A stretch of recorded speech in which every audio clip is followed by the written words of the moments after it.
He's just become the Grim Reaper of bad news now, huh? He's like, he's not the guy who busts you from the tournament. Now he just comes in and goes, okay, guys, let's get this patch thing out of the way. It's the Poker News Podcast.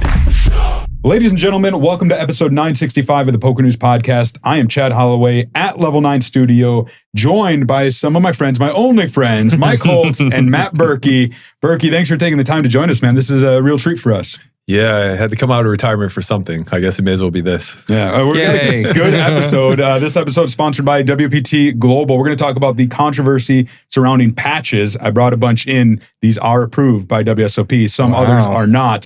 We're going to talk about Charlie Carrel not being allowed in the United States. The Lodge in Texas is going to reopen. We'll get into some Phil Ivey facts, and I got an update on Maurice Hawkins. Let's start with the WSOP patches. This is what everybody's talking about. Berkey, you ran OnlyFriends for years and talked about all sorts of topics, controversial topics.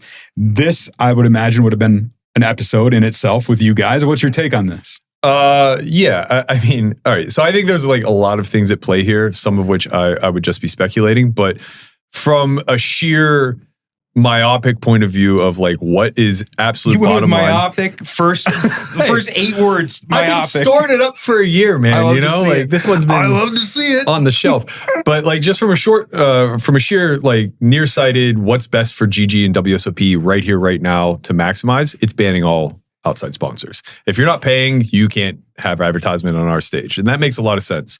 They're paying a lot of money, allegedly, to get ESPN back into the fold. Right. Like, I don't know if people understand like how that whole contract has worked in the past or how it's likely working now, but ESPN doesn't pay for this. It's the opposite. You know, Full Tilt Stars, they were the ones driving revenue to ESPN. Oh, wow. I didn't know that. In order to film it. It was the same thing with Poker After Dark, High Stakes Poker. All of these shows, when they were on air, were being driven by the online dollars. So one could assume that that's similar to the deal that they're working out now. And it makes perfect sense that GG doesn't want a coin poker patch showing up on the main event on ESPN in prime time. Long term, I really think this is very unplayer friendly, and I worry about the entire ecosystem of things. It's like we've argued about this a lot with operators for the last 20 years, where it's abundantly clear that there's no other comparison, there's no parallel where you can look at a profession and both the consumer is customer and talent. And that becomes like maybe college sports previously might have been the one and only, but even they were being compensated with like free education, you know? And it didn't take long for NIL to break out. So that's kind of like the pushback here from the players' perspective. Like, we're paying a ton of rake. The fields are getting tougher. The buy-ins are getting steeper. The win rate is getting lower.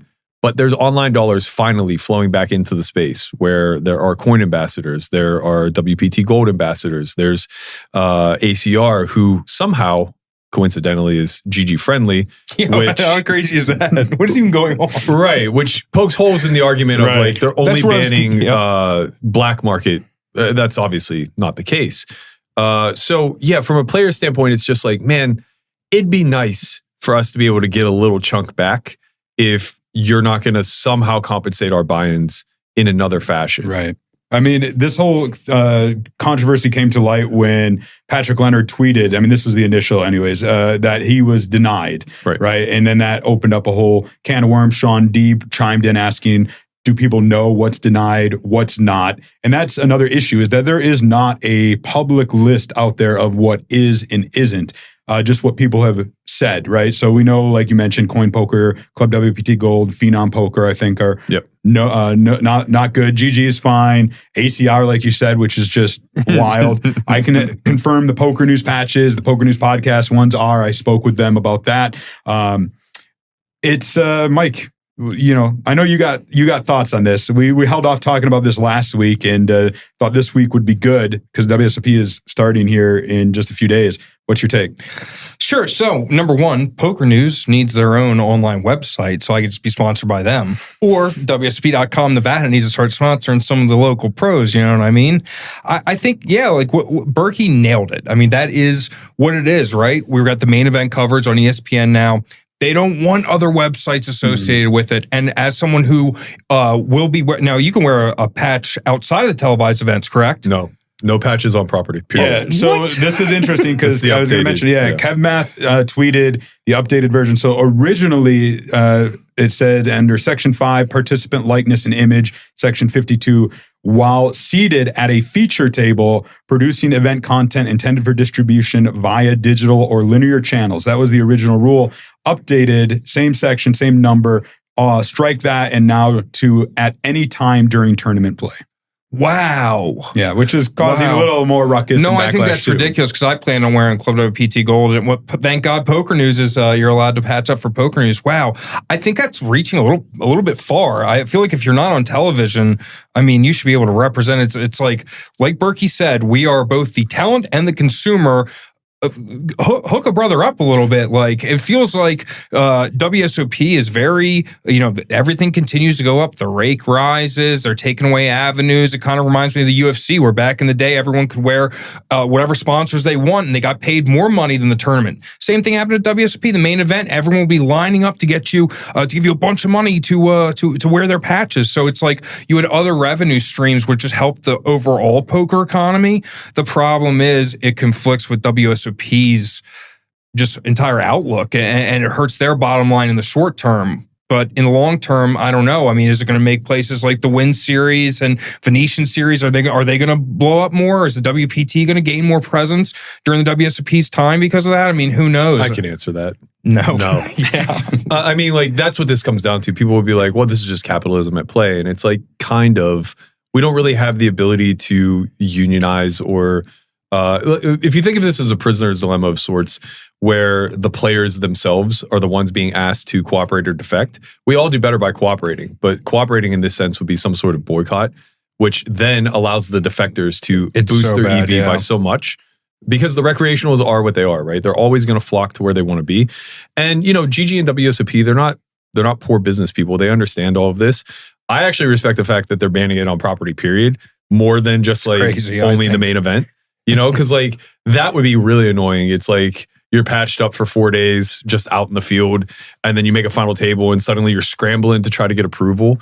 I also would imagine, and I don't know this to be sure, but like this is far-fetched, but like imagine like a major sponsor like Busch Light comes to you and says like, I really like the cut of your jib, Mike. I would love to get a Busch Light patch on you. What's it going to take?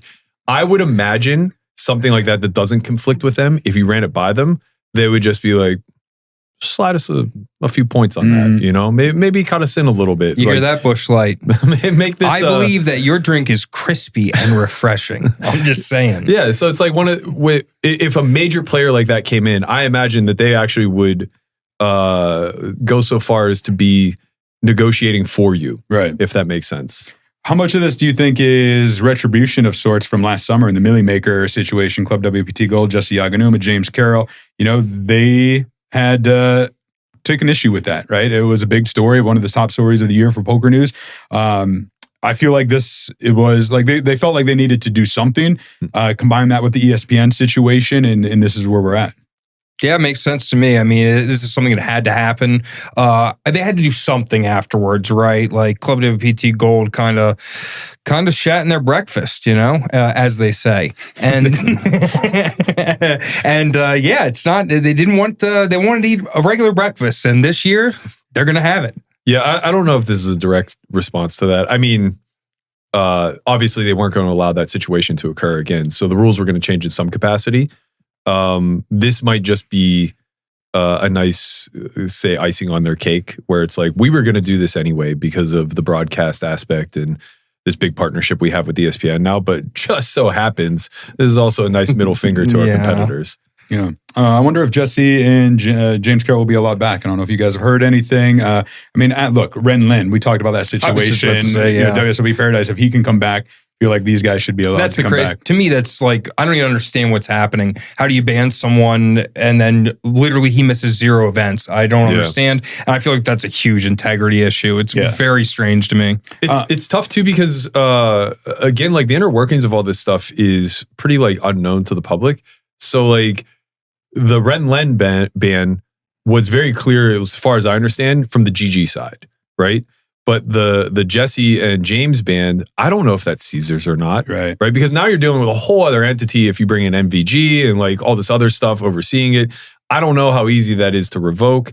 But like, we know of dozens of people that are lifetime banned for just making a stupid decision here or there, which I don't even think James and Jesse are guilty of for what it's worth. Like, right. Just facilitate chops. Like, just facilitate chops. We have no issue here whatsoever. Yeah. No, I agree. And I think the argument against facilitating chops is like, the integrity of the bracelet. But it's like, I mean, I get it. But at the same time, let's not offer 6,000 online bracelets, right? Let's not have... Give us some compromise. You want to take patches away? Let us chop.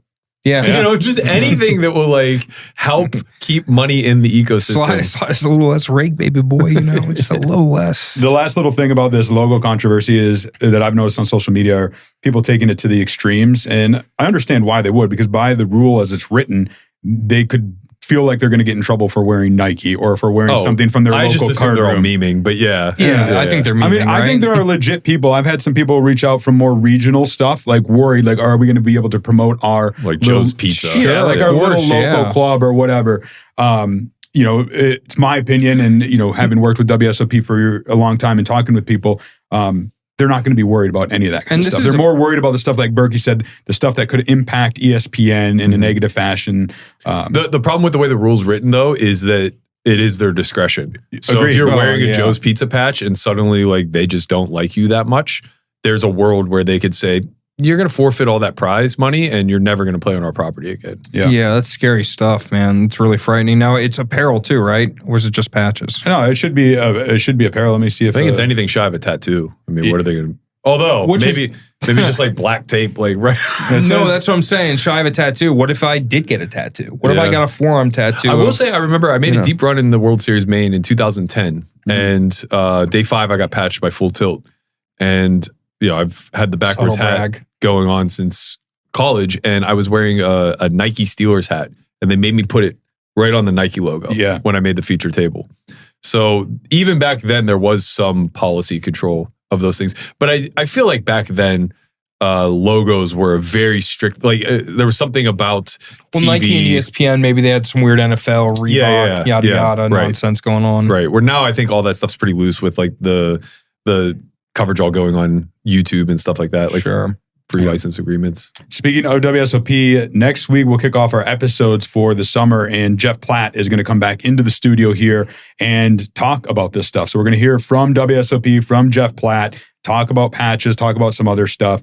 One of the things I want to ask him, I don't know if you guys seen on social media, but all these welcome to the WSOP family. Maria Ho, David Williams, and Joe Stapleton, who we talked about last episode, moved on from EPT, but now with WSOP. So I don't know what that means. What does a welcome to the family mean? They had a very strict, the brand is bigger than the players policy for 20 years. Maybe longer. And that's why nobody ever became a brand. Obviously, Moneymaker would have been the first one, right? Sure, yeah. But I think GG has a different outlook than the WSOP brass. And it seems like they're really embodying, like, especially having Daniel as their lead ambassador. It's like, okay, well, what are his tentacles in this space? What does that look like, and how do they associate with WSOP? Yeah. One person who won't be at the WSOP is Charlie Carrel. In fact, he hasn't been able to come for, 9 straight years, which I wasn't even aware of.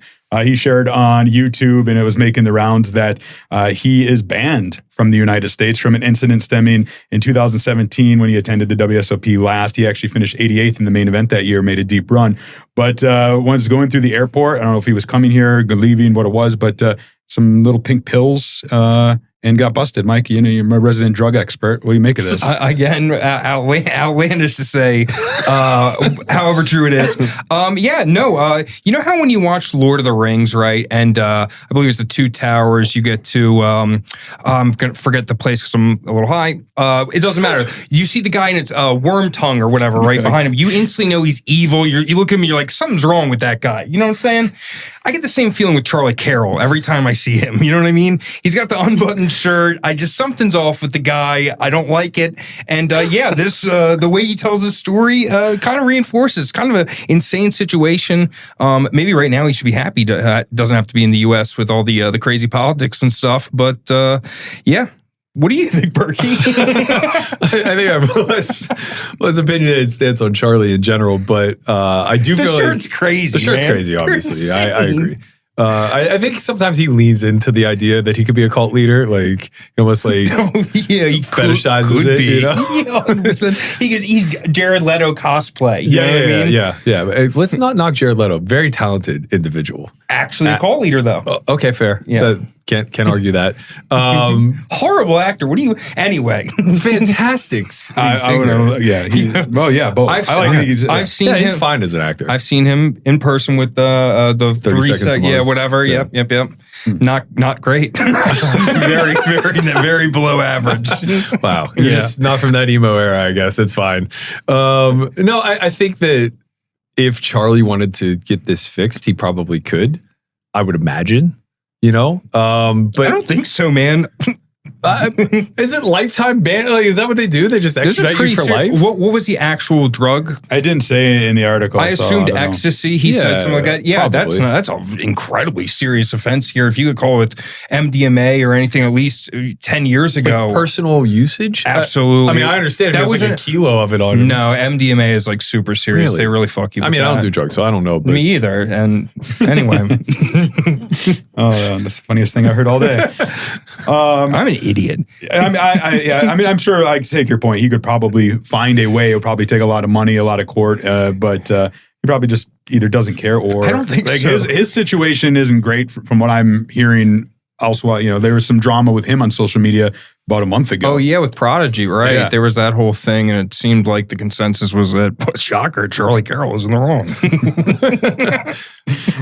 Let's talk about what's been a huge story this year. It'll be one of the biggest stories of 2026, without a doubt. And I got to imagine, like, if Only Friends was still around, this would have been a huge topic. It was for us. We had emergency episodes. That's the Lodge in Texas, you know, getting shut down in March. Now they're slated to reopen on the 26th of May, the day the World Series of Poker starts, I believe. They're going to get back up and running. Berkey, what was your take on just this whole saga, you know, from start to finish and now up to the reopening? yeah, I thought it was a really unfortunate chain of events, obviously for everybody at the Lodge, but also just poker as a whole.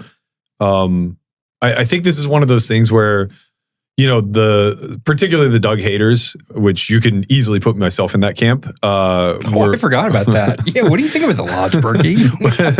I assume that people who aren't big fans of Doug were like really hoping that these charges were legitimate, but like from the start, it was at least clear to like myself and anybody else who's following along that this is all like pretty trumped up.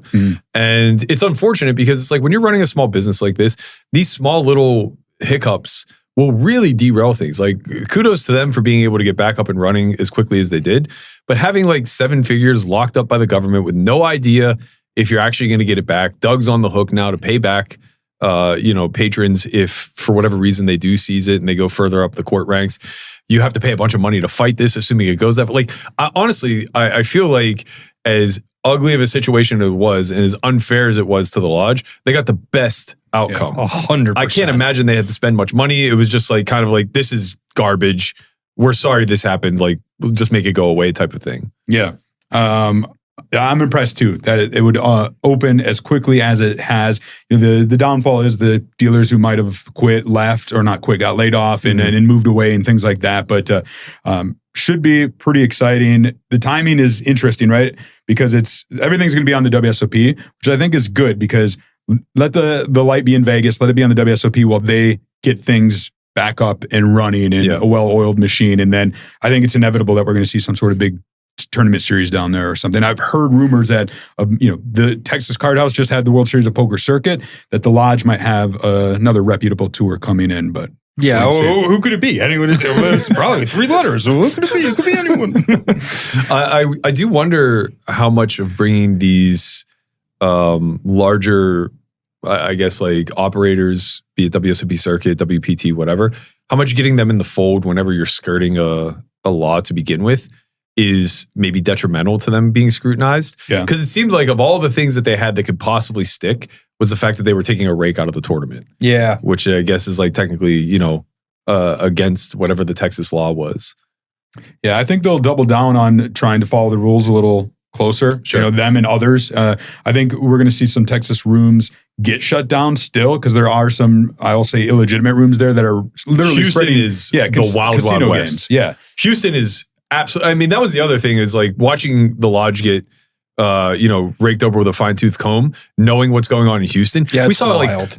While we were doing OnlyFriends, I think there was 3 or 5 drive-by shootings in Houston. There was one where the guard wrestled away an AK-47 from a guy. Oh yeah, that's the craziest shit ever. That's not what this hourly employee is expected to do, you know. And then that's above and beyond. Of course, he's the employee of the month, Berkey. Easily. And after shots ring out, they're just like all sitting back at the table, like, "Are you gonna deal or what?" Yeah. Like they're so used to this happening. They're taking rake in every single pot. Like they've given up on trying to actually act, with the exception of Champions Club. I have to point that out because they operate in Houston and they do literally everything by the book. They're off, or they're like just outside the city, so there's way better security and it's a legitimized room. But the rest of them, man, I wouldn't come within 100 feet of any of those places. Wow. They seem so dangerous. Yeah, I didn't realize it was that bad. It was bad. Jesus. Let's talk about another big story that for us on the show and all year long, and that's Maurice Hawkins. And I know you have done episodes about him in the past. No. Well, we did an episode. Mike and I talked to him. Right, he filed for bankruptcy, and then he came on the show. And I do have an update, and that is he has amended his bankruptcy filing and now includes one Cody Stanford. No, that's his best friend. His best friend and backer, as you can see in this clip that I pulled from his interview with us. Check it out. You guys always say that thing about backer things. The only person I've owed is Randy Garcia. What's your situation with Cody Stanford right now? He backs me. What are you talking about? That's my brother. Yeah, he backs me. Yeah, so I don't see what the problem is. There's no sort of you guys don't have any sort of outstanding issues right now that you're trying to make better. He's one of my best friends, and he backs me. We are good. That's a political answer, Maurice. I don't know what political answer you mean. You say outstanding issues. What are you talking about? What does that even mean? How much in makeup are you into Cody right now? None of your business. Okay. How about that? It's none of your business what I'm doing. That's fair. If you want to say it's none of my business, I'm just saying. Just like the fact that you said I owe backers money, and just for a second, just so we can make this really, really clear. Golfers have backers, poker players have backers, and we have expenses. And people pay their expenses, and they pay their money, and they provide for their family, and they provide for their kids, and they play poker or they golf. I don't understand why is it criminal to try to do it all in the same time and have a backer. Nothing's wrong with having a backer. It's not criminal to do that, Maurice. But let's be fair. You owe money to people, and you're not paying them. I know you keep saying people though. You keep saying people. Well, that's what the problem is. What people? Clearly, there are people listed on your bankruptcy filing, so we don't need to get into it. All right, so there you have it. In Maurice's own words, his apparent friend, his backer, his boy, $175,000 is what he has listed in the new updated file that was on the 4th of May. If only somebody had had that information and asked him about it. That would have been during the interview. Man, that would have been good. Yeah, that would have been shame crazy. on you, Mike. No, I know. Shame on I'm you a for bad not knowing person. that one. Yeah, no, this is fucking insane, man. I thought in my mind I was like, this will take 6 months to resurface, and then I'll be vindicated. And it's like 1 week later, it's like breaking news. It was about $175,000. Let me let you in on a little secret about having a microphone and sharing information. You will never be vindicated. Yeah, that's fair. You will forever be scorned. And only if 3 years later they find out Chauncey Billups was cheating and it makes its way to ESPN, will you ever be accused of saying something right ahead of time. Otherwise, let the clip speak. No, that's fair. And that's, I have I guess I got a kink for that. I like getting just like, shit on or something. Anyway. Well, less than 2 weeks later, he's at Harris Cherokee. Ships event number 9, $1,100 no limit hold'em for $113K. His record extending 25th gold bracelet. Of course, he goes on social media, does what we called him out of doing, of saying he's the best and all the haters, this, that. Not a good look when you're filing for bankruptcy. And who knows I don't think this one got garnished because I don't think that Randy Garcia and them had filed in North Carolina. I think that was more in Mississippi, possibly Louisiana area. So assuming he gets the $113K, even if he has backers, like going in front of a bankruptcy judge, got to think that's a tall order. Well, I mean, you have to assume that Cody was still backing him close to this event, at least, if not chasing his lot. You know what I mean? Yeah, he still could be as far as we know. When did he add it to the, was it before or after? It was before. It was filed on the 4th of May, and I think he won this tournament on around the 13th or 14th. Now, is it possible that he added him and then Cody was not aware of such a thing and he will only know when he is watching this podcast right now? It is possible because That'd be crazy. Tell you how we learn of these things is there's a court document system out there called Pacer that you can go to for public documents, court documents, if you know how to use it and stuff. And so whenever there's an update in a court case, they will post it to Pacer. And that's how we usually discover a lot of these things that we talk about.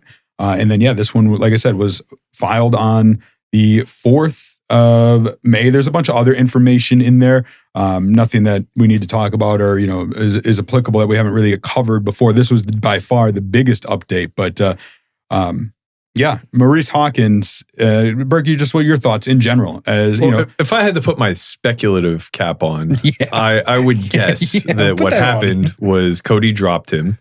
And he said, okay, well, you're not getting paid. Added him to the bankruptcy filings, found somebody to give him $1,100, shipped the tournament, stiffed that poor bastard. That guy got nothing. That guy definitely got little to nothing.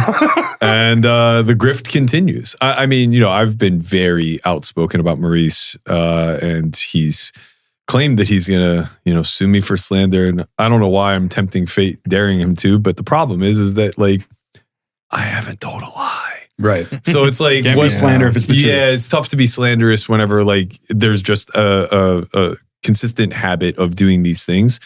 And I thought the interview you guys did with him was needed, but I really felt like you guys were in a lose-lose spot because he's just gonna come on and gaslight the shit out of you guys, which he did. And the more you press, and the more you press, particularly Mike, because it's just he's a peer, he's not an investigative journalist here. He's just look, man, I see what's going on. I don't believe you when you say all this stuff. Stop the cap. And he's just you're just trying to hold a black man down. Which is ridiculous. Right? It's just I don't care if you're green. Unfair. Man, it's just stop stealing from people. And, it's tough for you to get a word in edgewise and be well, actually, we've done all of this journalistic work on you throughout the years. And here's all the receipts. What do you have to say? It's man, you guys are out to get me. Yeah. So it's whenever that's the back and forth without a mediator of some sort, not that a mediator would ever quiet him in some capacity. Right. The interview does go very one way. And I'm sure that the people at home, especially the people that he owes, are probably just sitting there punching air. Whereas it's this guy's lying through his teeth. There's nothing anybody can do about it. I think, that was the whole, one of the things we talked about was give him plenty of runway to talk because I like to think the audience out there, a lot of them are going to see through it. Yeah, right? Sure. And that what he says, he's going to put his foot in his mouth eventually, or, people aren't going to believe it. And especially when we can bring receipts, right? Mm-hmm. Which, I did have a few prepared. That came about very last minute. Like I said, I think I messaged you. We got 30 minutes and we're gonna record this thing. Yeah.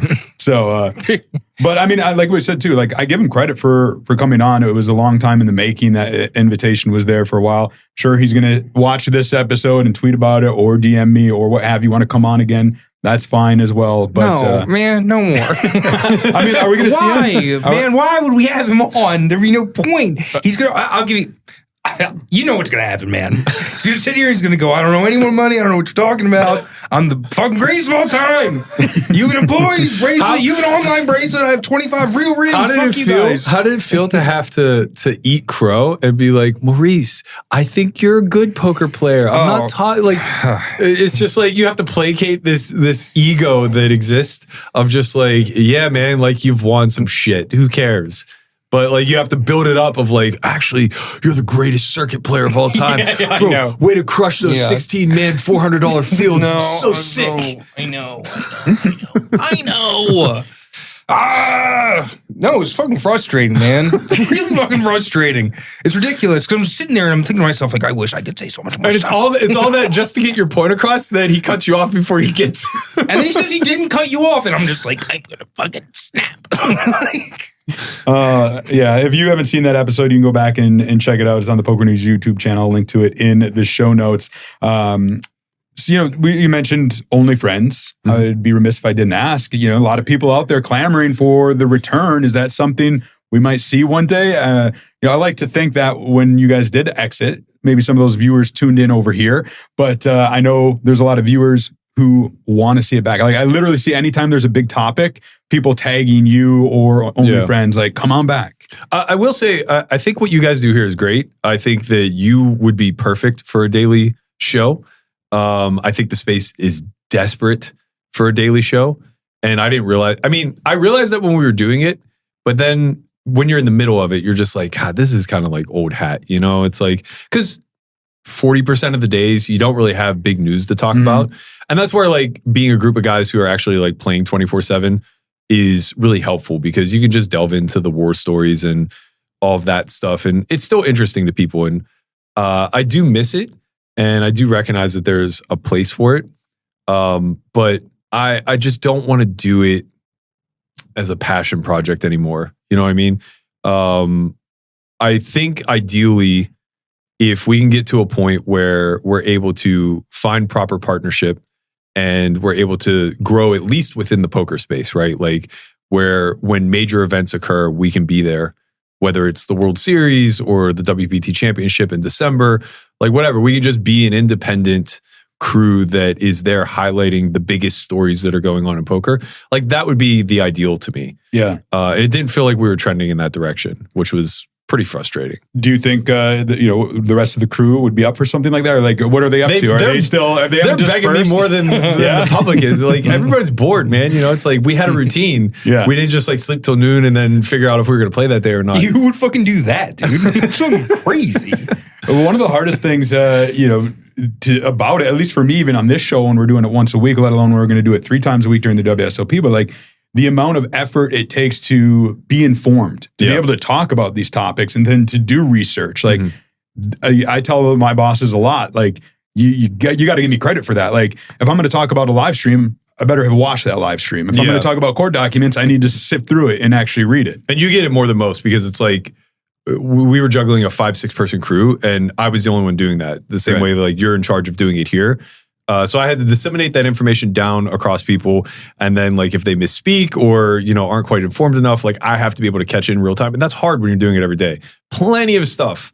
We got like... I have to watch over these children here at the podcast because they don't say anything and I'm a dad. It's like, there's plenty of things that like... Go Pittsburgh. that I may have like inserted my opinion on before stating enough fact, or somebody else spoke out of pocket and I didn't quite catch it in real time. The audience is always going to be there to like shake a fist at you. Nobody speaks out of pocket on this show. Yeah, everything is solid. Well, he just makes sure that he doesn't. Yeah. Luckily, we are not live show. We're always editing as well. Well, that's the big thing. Is like being live. Anything. That's true. Literally almost nothing. Yeah. Like we maybe had to take a second take. Like I don't know. Like but 12 times ever. Maybe that was 15? the big thing with like being live for like 90 minutes a day. Like something was going to get wrong, and you'd be shocked at how little grace there is on the internet. I know it's news to everybody, but it's like I think I confused like Len Bias for somebody else at one point in time, and did I just hear it over that one? It's just like,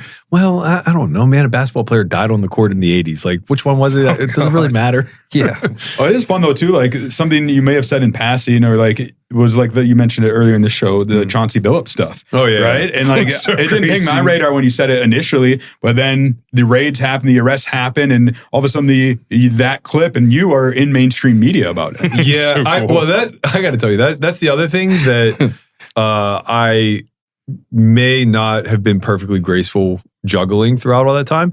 Like we would get on a topic and I would be running through my filter of like, I have a lot of privileged information on this. How much of it can I leak out? And then at some point you just have had enough where you're just like, Chauncey Billups is cheating in a home game. And you're just like, Did I just say when that happened? Did I just say that live? Like, is this going to be a big deal? And it wasn't, because like, only 10,000 people saw it in the time. So it kind of just like fell under. And then the FBI arrests them and they're just like, wait a second. I saw a clip somewhere. Hold on, let me dig that up. Let me put it on. Okay, now 1 million people have seen it. And it's like, all right, well, at least I'm vindicated in the fact that I wasn't lying.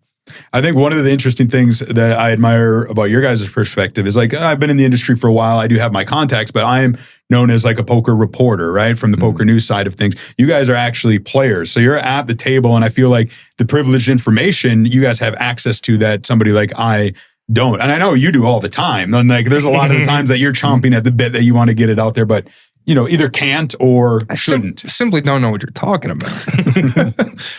You're talking to me in the wrong tone. I think poker, because of the nature of the handshake deals and how much a person's word is worth, just has this internal whisper network. And it's critical that if you've been around for a while and you're playing like reasonable stakes, that you're tapped into it in some capacity. So I wanted that to kind of be the voice of Only Friends.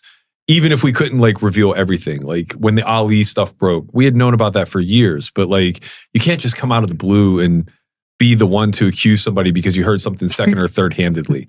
Now, if you're foxing, God bless you, you're a goddamn hero. He just had enough. But even if you look at the way that he did it, he framed it around the fact of like, look, here is what I believe to be objective evidence that he's card peeking at Paul. And oh, by the way, he's also ghosting 100 people online and running an RTA stable kind of thing.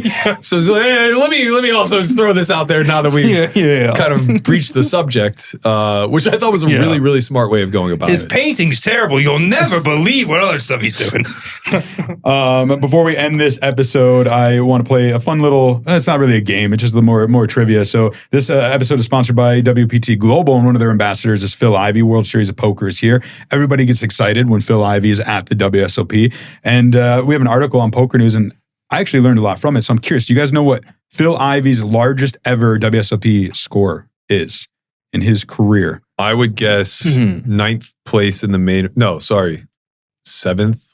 event for 1.1. Oh, I was going to say 1.35. Maybe 1.3, yeah. Just 1.4, but you're right. 2009, 7th place in the main event. Misread the eights. Yeah, but he did score 1.1 million in 2022 for finishing runner-up in, do you know what event? 50K? Mixed game event? It's the Players' Championship, right? No. The 100K no-limit hold'em high roller won by Alexis Ponikovs.